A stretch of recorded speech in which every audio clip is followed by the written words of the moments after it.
ஓசூர் அருகே 2 நாட்களுக்கு முன் அரசு பேருந்தை வழிமறித்த 3 பேர் கொண்ட கும்பல் ஓட்டுநரையும் பயணிகளையும் தாக்கும் வீடியோ தற்போது வெளியாகியுள்ளது. இது தொடர்பான கூடுதல் தகவல்களை தருகிறார் எமது செய்தியாளர் வெங்கடேசன். முழு விவரங்கள் என்ன? வணக்கம்.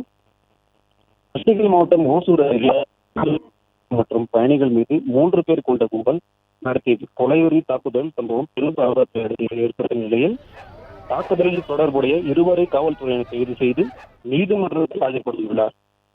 கடந்த 2 நாட்களுக்கு முன்பு ஓசூரில் இருந்து தென்கனிக்கோட்டை நோக்கி சென்ற அரசு நகர பேருந்து சின்ன வேலைப்பாடு பகுதியில் இருசக்கர வாகனத்தில் வந்த நபர்கள் வழிமறித்து ஓட்டுநர் முருகன் மற்றும் பயணிகள் மீது தாக்குதல் நடத்தியதாக கூறப்படுகிறது.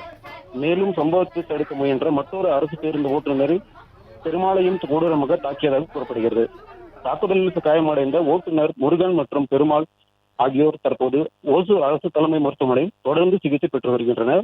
இந்த சம்பவத்தை கண்டித்து தென்கனிக்கோட்டை அரசு போக்குவரத்து கழகம் பணிமனையில் அனைத்து தொழிற்சங்க கூட்டமைப்பின் சார்பில் ஓட்டுநர்கள் மற்றும் நடத்துனர்கள் போராட்டத்தில் ஈடுபட்டனர். குற்றவாளிகள் உடனடியாக கைது செய்யப்படும் நடவடிக்கை எடுக்க வேண்டும் என அவர்கள் வலியுறுத்தினர்.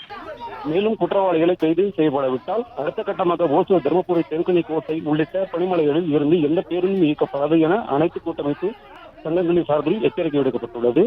இதனைத் தொடர்ந்து மத்திகிரி காவல்துறையினர் தீவிர விசாரணை மேற்கொண்டதின் அடிப்படையில் சம்பவத்தில் தொடர்புடையதாக கூறப்படும் கனகராஜ் மற்றும் ஜெகதீசன் ஆகிய இருவரையும் 5 பிரிவுகளின் கீழ் கைது செய்து காவல்துறையினர் அவர்களை தென்கனிக்கோட்டை நீதிமன்றத்தில் ஆஜர்படுத்தி நீதிமன்றத்தில் காவல்துறையினர் மேற்கொண்டனர். மேலும் இந்த வழக்கில் தொடர்புடைய கூறப்படும் விஜயகுமார் என்பவரை காவல்துறையினர் தீவிரமாக தேடி வருகின்றனர்.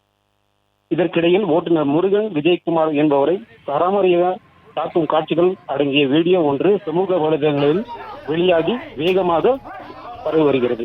இந்த சம்பவம் ஓசூர், தென்கனிக்கோட்டை மற்றும் சுற்றுவட்டார பகுதியில் பெரும் பரபரப்பை ஏற்பட்டுள்ளது.